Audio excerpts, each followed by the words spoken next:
നേത്ര സംരക്ഷണത്തിന് നമ്മുടെ Ahalya. Ahalya foundation eye hospital, കേരളത്തിൽ എല്ലായിടത്തും. ആം ആദ്മി പാർട്ടി നേതാവ് അരവിന്ദ് കെജ്രിവാളിനെ അറസ്റ്റ് ചെയ്തതിൽ പ്രതിഷേധിച്ച് കോതമംഗലത്ത് പന്തം കൊളുത്തി പ്രകടനം നടത്തി. കോതമംഗലം ഗാന്ധി സ്ക്വയറിൽ നിന്ന് ആരംഭിച്ച പ്രകടനം ആം ആദ്മി പാർട്ടി നിയോജക മണ്ഡലം പ്രസിഡന്റ് ജിജോ പൗലോസ് ഉദ്ഘാടനം ചെയ്തു. ആം ആദ്മി പാർട്ടി ദേശീയ അധ്യക്ഷനും ഡൽഹി മുഖ്യമന്ത്രിയുമായ അരവിന്ദ് കെജ്രിവാളിനെ അറസ്റ്റ് ചെയ്തതിൽ പ്രതിഷേധിച്ച് കോതമംഗലത്ത് ആം ആദ്മി പ്രവർത്തകർ പന്തം കൊളുത്തി പ്രകടനം നടത്തി.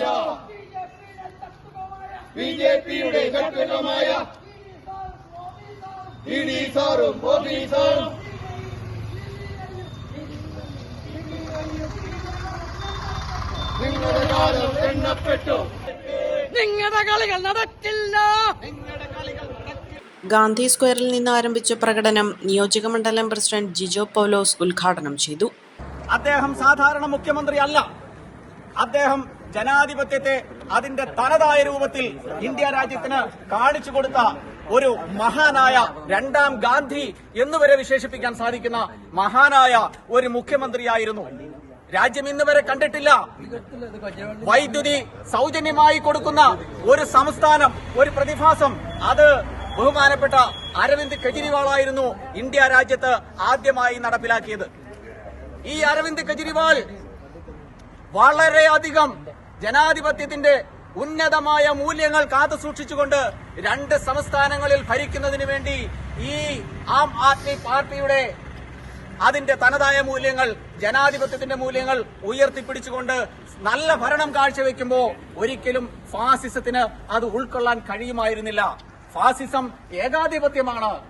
ഏകാധിപത്യത്തിന്റെ വക്താക്കൾക്ക് എങ്ങനെയാണ് ഒരു ജനാധിപത്യത്തിന്റെ അപ്പസ്തലനായ ഒരു മഹാമനുഷ്യനെ, ജനാധിപത്യത്തിന്റെ സുവിശേഷകനായ ഒരു മഹാമനുഷ്യനെ ഉൾക്കൊള്ളാൻ കഴിയുക? ഭയപ്പെടുത്തി അടിച്ചമർത്താനാണ് കേന്ദ്ര സർക്കാർ നീക്കമെങ്കിൽ ചെറുത്തുനിന്ന് പോരാടാനാണ് തീരുമാനമെന്ന് അദ്ദേഹം പറഞ്ഞു.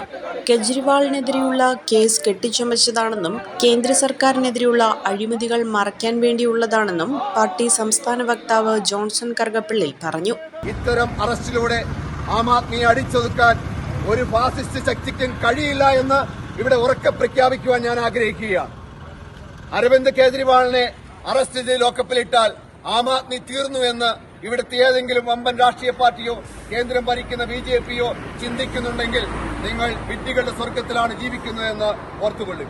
പ്രകടനം കോതമംഗലം ചെറിയ പള്ളിത്താഴം ചുറ്റി പ്രൈവറ്റ് ബസ് സ്റ്റാൻഡിൽ സമാപിച്ചു. പ്രകടനത്തിൽ നിയോജക മണ്ഡലം സെക്രട്ടറി വിജോയ് പുളിക്കൽ, ട്രഷറർ സുരേഷ് പത്മനാഭൻ, ലിൻസൺ, മുഹമ്മദ് നൌഷാദ്, ഗോപിനാഥ്, സാബു കുരിശിങ്കൽ, ഷാജൻ കറുകടം, എൽദോ പീറ്റർ, ലാലു മാത്യു തുടങ്ങിയവർ പങ്കെടുത്തു. ചമയങ്ങളില്ലാതെ, ചായമില്ലാതെ, മായമില്ലാതെ ഹൈസ